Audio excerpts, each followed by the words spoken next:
नमस्कार, good morning, बहुत स्वागत है आप सभी का। आप देख रहे हैं एबीपी गंगा। मैं आपके साथ सोनिका सिंह। बुलेटिन की शुरुआत करेंगे आज की पहली और इस वक्त आ रही बड़ी खबर के साथ। मथुरा की एक फैक्ट्री के कबाड़ में भीषण आग लग गई है। यह इस वक्त की बड़ी खबर है। किसी तरह फायर ब्रिगेड ने आग पर काबू पाया। आग की वजह से रिहायशी इलाकों में भगदड़ मच गई है।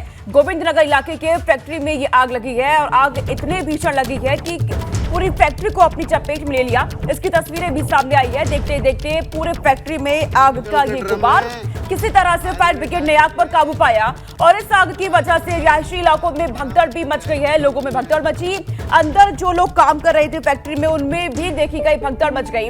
हालांकि जब ये आग लगी, लोगों की तरफ से बुझाने का पूरा प्रयास किया गया, लेकिन देखते देखते ये आग पूरे फैक्ट्री में फैल गई और पूरे कबाड़ की इस फैक्ट्री को अपनी चपेट में यहाँ पर ले लिया। ये इस वक्त की खबर मथुरा से सामने आई है, जहां एक फैक्ट्री के एक कबाड़ की दुकान, यहाँ पर कबाड़ की फैक्ट्री में भीषण आग यहाँ पर लग गई। गोविंद नगर इलाके में ये फैक्ट्री मौजूद है और बताया ये भी जा रहा है कि आग लगने की वजह से आसपास के जो इलाके हैं, रिहायशी इलाकों में भगदड़ मच गई। बड़ी खबर आगरा से है। यहाँ फतेहपुर सीकरी गांव में भीषण आग लग गई है। इस दौरान तेज आंधी की वजह से आग तेजी से फैली और कई घरों को अपनी चपेट में ले लिया। आग से लाखों के नुकसान की आशंका भी जताई जा रही है। फिलहाल आग लगने की वजह का पता नहीं लग पाया है। आगरा के फतेहपुर से ये खबर, जहाँ तेज आंधी की वजह से आग पूरे गाँव में यहाँ पर फैल गई। आग लगने से लाखों का नुकसान भी है और इस वीडियो में आप देखिए आवाजें भी सुनाई दे रही है कि लोगों में डर, वहां पर लोग अब खुद को बचाने के लिए इधर उधर भागते हुए नजर आ रहे हैं। आगरा के फतेहपुर सीकरी गांव में ये भीषण आग यहाँ पे लगी क्योंकि ये तेज आंधी चल रही थी। इस वजह से पूरे गांव में ये आग यहाँ पर फैल गई। आग लगने से लाखों का नुकसान हुआ है, ऐसी आशंका भी जाहिर की गई है। तो गांव के लोगों की आवाजें भी इस वीडियो में सुनाई जा रही है। इस आग को बुझाने का पूरा प्रयास किया गया, लेकिन पूरे गांव में ये आग यहाँ फैल गई। फतेहपुर सीकरी गांव का ये मामला है, जहां पर देखते देखते पूरे गांव में ये आग फैल गई और पूरे गांव को अपनी चपेट में ले लिया। आप देखेंगे पेड़ पौधों में यहाँ पर आग लगी हुई है। तेज आंधी की वजह से ये आग पूरे गांव में फैल गई और कहा जा रहा है कि आग लगने से लाखों का नुकसान भी यहाँ पर हुआ है। पेड़ पौधे जल करके राख हो गए हैं।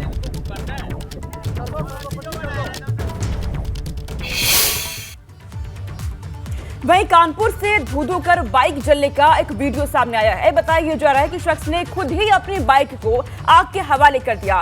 कैंट थाना के अंतर्गत के पास एक युवक की बाइक की चाबी नहीं मिल रही थी, फिर क्या उसने गुस्से में अपनी बाइक में आग लगा दी और फरार हो गया। बताया जा रहा है कि युवक नशे में था। राहगीरों ने बताया पुलिस चौकी पास में होने के बाद भी कोई जायजा लेने यहाँ तक नहीं पहुंचा, तो युवक ने खुद ही अपनी बाइक में आग लगा दी। चाबी ना मिलने की वजह से युवक बेहद परेशान हो गया, गुस्से में आ गया। इसके बाद अपनी ही बाइक में युवक ने खुद ही आग लगा दी। ये तस्वीर आपके सामने है। पूरी बाइक यहाँ पर धू-धू करके जल गई। चाबी युवक को नहीं मिल रही थी, इससे युवक में नाराजगी बढ़ने लगी और गुस्से में आकर के युवक ने अपनी ही बाइक में यहाँ पर आग लगा दी। लोगों के मुताबिक ये युवक नशे में था उस वक्त और जब बाइक की चाबी ढूंढ रहा था, चाबी नहीं मिलने पर गुस्सा इतना बढ़ गया कि अपनी ही बाइक में आग लगा दी। और आसपास में ही बताया जा रहा है कि वहां पर पुलिस थाना भी है, लेकिन कोई भी यहां पर जायजा लेने के लिए पुलिसकर्मी उस वक्त नहीं पहुंचा। ये तस्वीर आप देख रहे हैं, आसपास लोगों की भीड़ भी यहां पर लगी हुई है।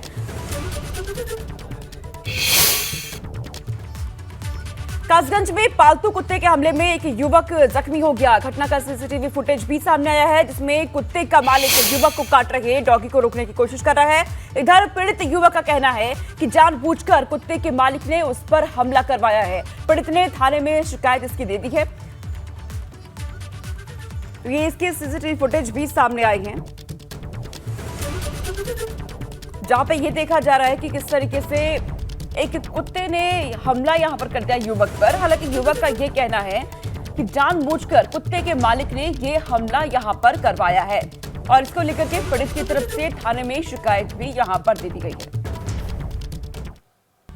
सीएम योगी के गोरखपुर के दौरे का आज दूसरा दिन है। आज वे गोरखनाथ परिसर में बने नए मंदिर की प्राण प्रतिष्ठा में शामिल होंगे। इससे पहले कल उन्होंने गोरखपुर के नए मेयर और निकाय चुनाव के नवनिर्वाचित सदस्यों से मुलाकात की। सीएम योगी आज शाम गोरखपुर से लखनऊ के लिए रवाना भी होने वाले हैं। तो सीएम के गोरखपुर दौरे का आज है दूसरा दिन और इस दौरान गोरखनाथ मंदिर परिसर में कई कार्यक्रम होने वाले हैं, जिसमें वो मौजूद रहेंगे। मंदिर की प्राण प्रतिष्ठा में शामिल होने वाले हैं सीएम योगी। बीते दिन उन्होंने जनता दरबार लगाया, लोगों की फरियाद को सुना और इसी दौरान नवनिर्वाचित अपने सभी मेयर से मुलाकात की है, उनसे भी बातचीत की है, उनका हौसला अफजाई किया और कैसे आगे काम करना है इसको लेकर के सभी से बातचीत की है। और आज ये खबर है कि सीएम योगी आज शाम तक गोरखपुर से लखनऊ के लिए रवाना यहां पर हो जाएंगे। तो बीते दिन सीएम योगी गोरखपुर पहुंचे और आज उनके दौरे का दूसरा दिन। निकाय चुनाव में मिली बड़ी जीत के बाद अब बीजेपी यूपी में लोकसभा चुनाव की तैयारियों में जुट गई है। 30 मई से बीजेपी का महासंपर्क अभियान होगा, शुरू होने वाला है, जो कि 30 जून तक चलेगा। इसमें लोकसभा के सांसद, प्रभारी पार्टी के पदाधिकारी, विधायक सभी शामिल होने वाले हैं और मतदाताओं के घर घर जाकर उनसे संपर्क करेंगे। इस महासंपर्क अभियान को लेकर राज्य भाजपा नेताओं की वीडियो कॉन्फ्रेंसिंग के जरिए बैठक भी हो सकती है। 30 मई तक महासंपर्क अभियान चलाया जाएगा, तारीख तय हो चुकी है। लोकसभा चुनाव की तैयारियों में भाजपा जुट गई है। निकाय चुनाव में सपा की हार के बाद आज लखनऊ में अहम बैठक होने जा रही है। आज अखिलेश सपा नेताओं और कार्यकर्ताओं के साथ सपा के खराब प्रदर्शन को लेकर चर्चा करेंगे। इस दौरान अखिलेश निकाय चुनाव में जीते सपा के प्रत्याशियों से मुलाकात भी कर सकते हैं, उनसे बातचीत करेंगे। लेकिन इन सब के बीच किस वजह से समाजवादी पार्टी को यहाँ हार का सामना करना पड़ा, इसको लेकर भी मंथन किया जाएगा। क्या कमियां रही, इसे दूर करने के लिए भी पार्टी आज मंथन करने वाली है। समाजवादी पार्टी की ये बैठक सपा ऑफिस में आज अखिलेश यादव की बैठक होने जा रही है। कल मैनपुरी में अखिलेश यादव ने भाजपा पर निकाय चुनाव में गड़बड़ी करने का आरोप लगाया और कहा कि भाजपा जीती नहीं है, लूट का जश्न मना रही है। मैनपुरी में हार को लेकर उन्होंने अधिकारियों पर निशाना साधा और कहा कि भाजपा ने पहले से जीत के इंतजाम किए हुए थे। उन्होंने दावा किया है कि प्रदेश की जनता सपा के साथ है और कर्नाटक चुनाव में भाजपा की हार पर अखिलेश ने कहा कि कर्नाटक की जनता ने भाजपा को सबक सिखा दिया है। तो मैनपुरी में सपा की हार पर अधिकारियों पर निशाना साधते हुए अखिलेश यादव नजर आए हैं। ये बेईमानी का सेमीफाइनल है, लूट का सेमीफाइनल है और मक्कारी का सेमीफाइनल है। बीजेपी क्या उम्मीद कर सकते हो? आप न्याय मांगे और जिलों का पता करिए, नगर पालिका का परिणाम कब आ गया? 4 घंटे में, 5 घंटे में, 6 घंटे में, 7 घंटे में। क्या मैनपुरी में इतना वोट पड़ा कि सुबह शुरू हुआ और अगले दिन खत्म हुई हो काउंटिंग? रिजल्ट कब अपलोड हुआ आप बताइए? आज अपलोड, क्योंकि उनको हराना था लोधी समाज। वहीं एटा में सपा अध्यक्ष अखिलेश यादव ने कहा कि अब भाजपा की उल्टी गिनती शुरू हो गई है। अखिलेश ने आरोप लगाया कि निकाय चुनाव में असफल समर्थकों को वोट डालने से रोका गया और प्रशासन ने भाजपा के दबाव में काम किया है। अखिलेश यादव ने कहा कि भाजपा ने अधिकारियों को भी पार्टी का सदस्य बना लिया है, जो भाजपा कहती है वही अधिकारी करते हैं। तो अखिलेश यादव ने यहाँ पर न सिर्फ भाजपा बल्कि अधिकारियों पर भी बड़े हमले बोले हैं। भारतीय जनता पार्टी ने अधिकारियों को भी अपना पार्टी का सदस्य बना दिया है। जो भारतीय जनता पार्टी कहेगी वही कानून है। अभी मैं बेवर के लोगों से मिलकर आया, जो पार्टी का जीत गया सदस्य, चेयरमैन जो बन गया, उसे बैठाया और सर्टिफिकेट दूसरे को दे दिया। इसलिए ये चुनाव लूट चुनाव था और लूट चुनाव का ही परिणाम आपको दिखाई दे रहा है। और भारतीय जनता पार्टी के लोग जीत गए हों, लेकिन चेहरे से वो खुशी नहीं दिखाई दे रही जो जीत की खुशी होती। मैनपुरी में सपा न सिर्फ नगर पालिका हारी बल्कि 9 नगर पंचायत में से वो सिर्फ 2 ही जीत पाई, जबकि फिरोजाबाद में सपा तीनों मोर्चों पर हार गई। ने पहले 2,88,000 वोटों से ज्यादा के मार्जिन से जीता था। वो मैनपुरी निकाय चुनाव में भाजपा की आंधी में बुरी तरह ढह गया। ये निकाय चुनाव में सपा के लिए सबसे बुरी हार है, क्योंकि सपा अपने गढ़ तक को नहीं बचा पाई। अंदाजा इस बात से लगा सकते हैं कि जिस मैनपुरी से अखिलेश यादव की पत्नी डिंपल यादव सांसद हैं, खुद अखिलेश यादव विधायक हैं, यादवों की सबसे ज्यादा आबादी है, उस मैनपुरी की नगर पालिका को न सिर्फ भाजपा ने जीत लिया है बल्कि 32 वार्ड में 15 पर जीत का परचम लहरा दिया है। सपा सिर्फ 5 वार्ड जीत पाई है, लेकिन सपा के लिए टेंशन सिर्फ इतना भर नहीं है। मैनपुरी 9 नगर पंचायत में सपा सिर्फ 2 पर जीत पाई है, जबकि 5 पर भाजपा ने और 2 पर अन्य ने कब्जा जमा लिया है। मतलब निकाय की इस चुनावी जंग में मैनपुरी की पूरी सियासत ही बदल गई। तो क्या मान लिया जाए कि 2024 में मैनपुरी ढह जाएगा? निकाय चुनाव में समाजवादी पार्टी की न सिर्फ सीटें कम हुई हैं बल्कि उसका वोट प्रतिशत भी काफ़ी कम हुआ है। इतना ही नहीं, समाजवादी पार्टी का जो गढ़ माना जाता है मैनपुरी, वो भी इस बार ढह गया है। जिसे उपचुनाव में बीजेपी नहीं गिरा पाई थी, वो इस निकाय चुनाव में भरभरा कर गिर गया है। क्योंकि मैनपुरी में नगर पालिका, 9 में से 5 नगर पंचायतें और वार्ड में भी सबसे ज़्यादा बीजेपी को ही जीत मिली है। बात सिर्फ मैनपुरी की नहीं है, फिरोजाबाद की भी है, जहां सपा न सिर्फ नगर निगम की लड़ाई हारी बल्कि फिरोजाबाद की तीनों नगर पालिका और सभी नगर पंचायत भी बुरी तरह हार गई। जबकि मुलायम के दौर में यही फिरोजाबाद सपा का सबसे मजबूत दुर्ग होता था और अब हार के बाद सपा की रणनीति पर सवाल उठने लगे हैं कि आखिर सपा क्या गलती कर रही है कि उसके सभी मजबूत किले उससे दूर होते जा रहे हैं।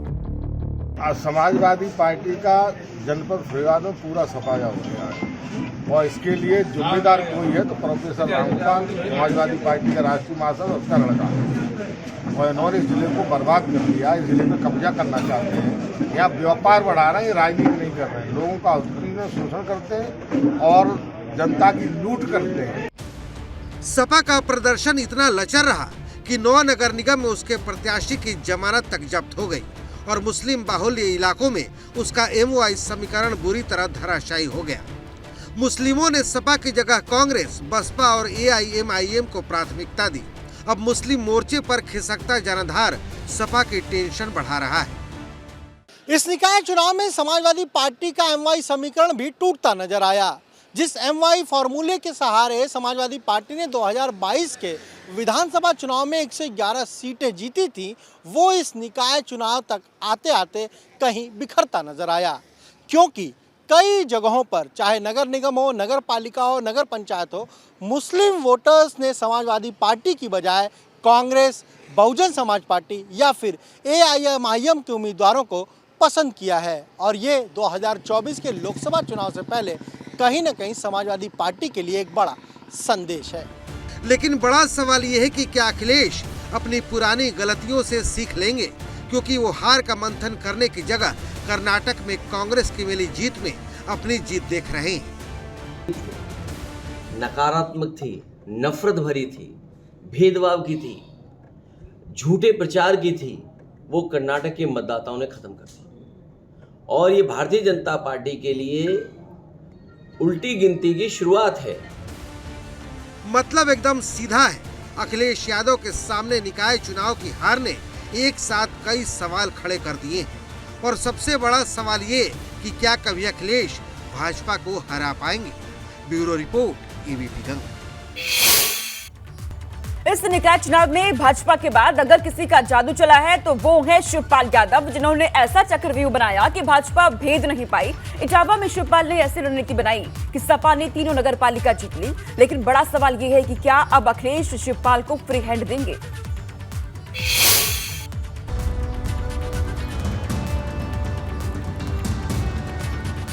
चुनाव के बाद शिवपाल का संदेश, क्या भरोसा करेंगे अखिलेश? इटावा में चला शिवपाल का जादू, भाजपा नहीं भेद पाई, चक्रव्यूह। निकाय की चुनावी जंग में सपा के लिए अगर कहीं से अच्छी खबर आई तो वो इटावा से आई, जहां सपा ने इटावा की तीनों नगर पालिका जीती, क्योंकि इटावा ही वो क्षेत्र था जहां भाजपा का जादू बिल्कुल नहीं चला। अगर किसी का जादू चला तो वो थे शिवपाल यादव, जिनकी रणनीति ने इटावा में ऐसा चक्रव्यूह रचा कि भाजपा के लिए उसे भेदना मुश्किल हो गया।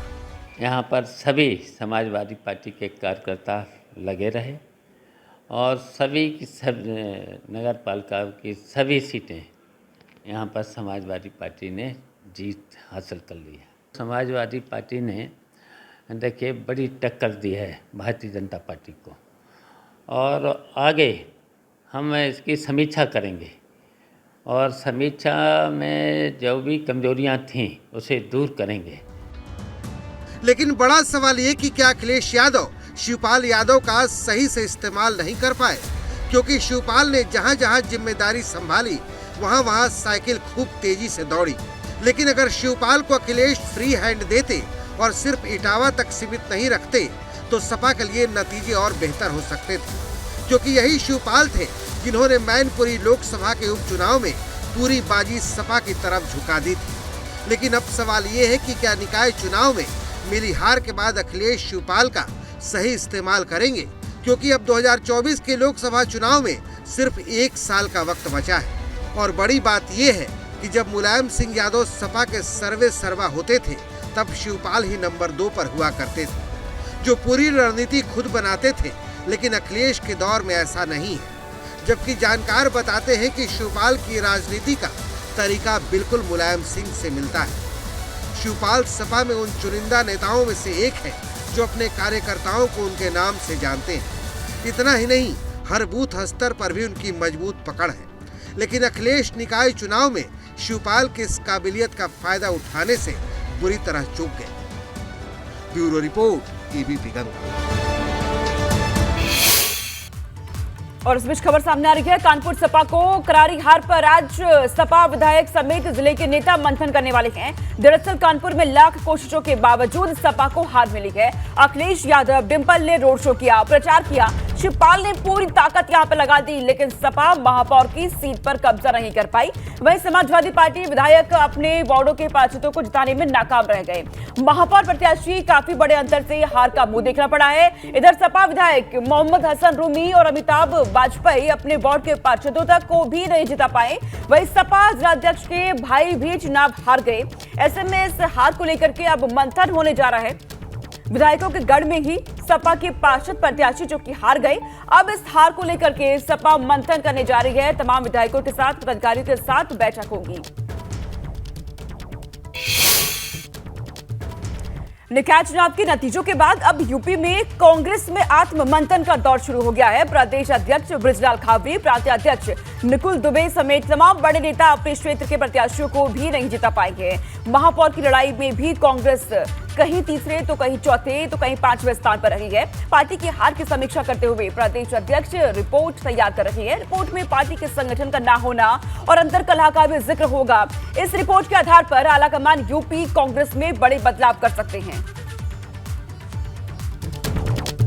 तो निकाय चुनाव में हार के बाद यूपी कांग्रेस में बदलाव की संभावनाएं अब और तेज हो गई है। हार को लेकर पार्टी कांग्रेस के नेता रिपोर्ट तैयार कर रहे हैं कि आखिर हार की वजह क्या रही। इस रिपोर्ट के आधार पर आलाकमान एक्शन भी ले सकता है।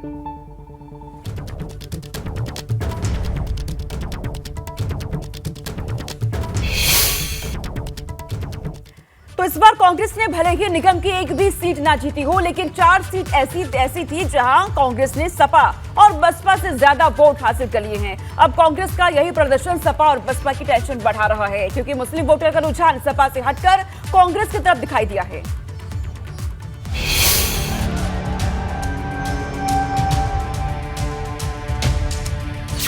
क्या यूपी में बढ़ रहा है कांग्रेस का ग्राफ? निगम की लड़ाई ने तस्वीर की साफ।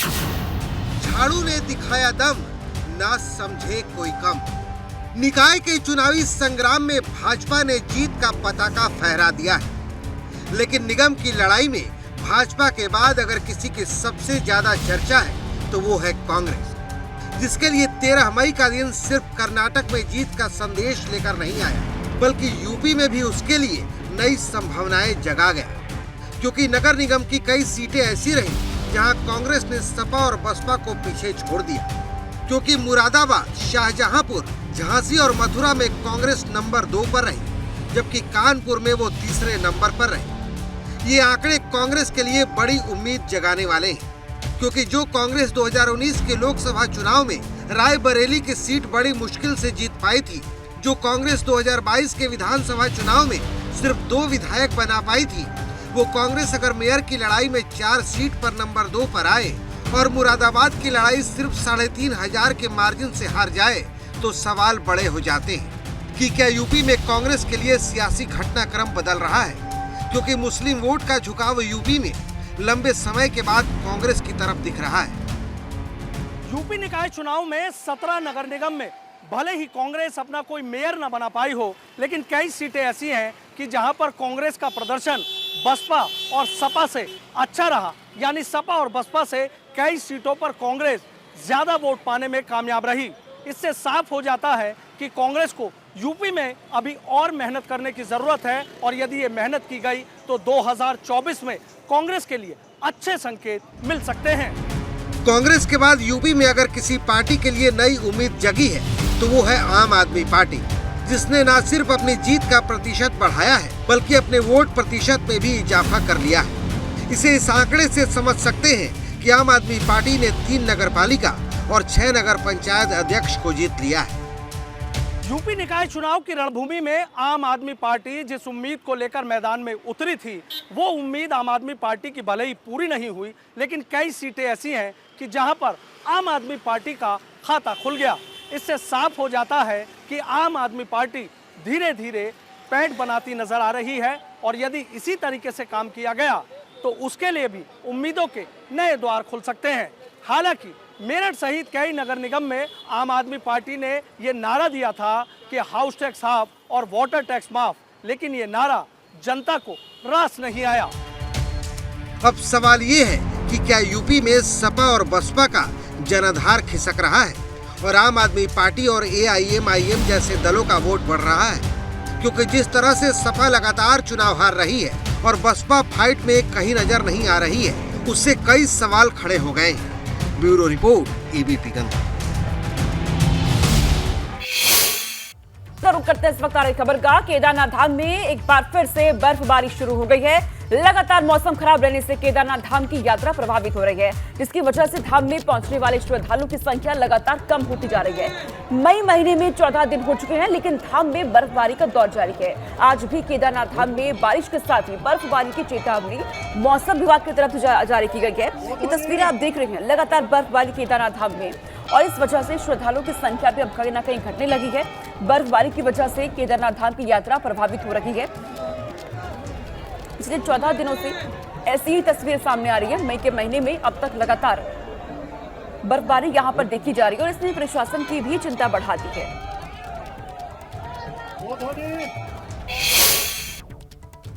इधर जोशीमठ में मई महीने में भी बर्फबारी जारी है। ऐसे में ट्रैक रूट पर आवाजाही में पर्यटकों को काफी परेशानियों का सामना करना पड़ रहा है। फिलहाल चारधाम यात्रा भी चल रही है, लेकिन बर्फबारी की वजह से श्रद्धालुओं को दिक्कतें आ रही हैं, क्योंकि कई रास्तों में बड़े बड़े हिमखंड और करीब 6 फीट तक बर्फ की चादर जम गई है। वहीं लगातार बर्फबारी से हिमस्खलन का खतरा भी मंडरा रखा है। ये तस्वीर आप देखिए, जोशीमठ में भी लगातार बर्फबारी जारी है और ये बर्फबारी मुसीबत बन रही है न सिर्फ आने वाले पर्यटकों के लिए, बल्कि प्रशासन के लिए भी चुनौती का सबब वहां पर बनी हुई है।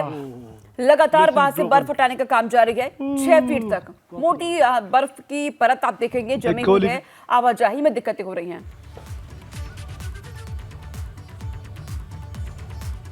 जोशीमठ में लगातार बर्फबारी यहां पर जारी है और इस वजह से चारधाम यात्रा में भी परेशानी बढ़ रही है।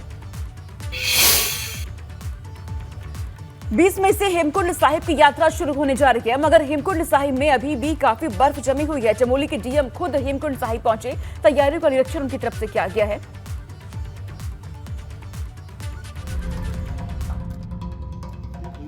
बीस मई से हेमकुंड साहिब की यात्रा शुरू होने जा रही है, जिसकी तैयारियां युद्ध स्तर पर चल रही हैं। चमोली जिले के DM हिमांशु खुराना ने हेमकुंड साहिब यात्रा मार्ग का निरीक्षण भी किया। DM ने गोविंद घाट से हेमकुंड साहिब तक पैदल यात्रा मार्ग का निरीक्षण कर व्यवस्थाओं का जायजा लिया। DM के निर्देश है कि यात्रा शुरू होने से पहले सभी व्यवस्थाओं को दुरुस्त कर लिया जाए। देखिए, आगामी 20 मई को श्री हेमकुंड साहिब यात्रा का प्रारंभ होने वाला है, तो सभी हमारे जो जनपद स्तरीय अधिकारी हैं, चाहे वो जल संस्थान है, विद्युत विभाग है और साफ सफाई के लिए सुलभ है, ADC है, सभी के साथ संयुक्त रूप से पूरी यात्रा मार्ग का निरीक्षण किया गया और हेमकुंड साहिब के दरबार तक हम लोग गए और जो भी कमियां पाई गई हैं, चाहे वो सड़क से संबंधित है या पेयजल से संबंधित है या फिर नेटवर्क से संबंधित है, उसमें संबंधित जो अधिकारी हैं उनको यात्रा से पूर्व सारी व्यवस्थाएं सुचारू करने के लिए निर्देशित किया। मगर अभी भी हेमकुंड साहिब गुरुद्वारा के पास करीब 8 फीट बर्फ जमी हुई है। लक्ष्मण मंदिर और हेमकुंड सरोवर भी अभी तक बर्फ से ढका हुआ है। सेना के जवानों ने हेमकुंड साहिब मार्ग पर बर्फ हटाकर आवाजाही सुचारू कर दी है। अब हेमकुंड साहिब परिसर में बर्फ हटाने का काम लगातार जारी है, ताकि यात्रा शुरू होने से पहले यहाँ जरूरी व्यवस्थाओं को दुरुस्त किया जा सके। हेमकुंड साहिब 15,000 फीट की ऊंचाई पर स्थित है। यहाँ सिखों के 10वें गुरु गोविंद सिंह ने साधना की थी, इसलिए ये स्थान खासा पवित्र माना जाता है। एबीपी गंगा के लिए जोशीमठ से रणजीत सिंह रावत की रिपोर्ट।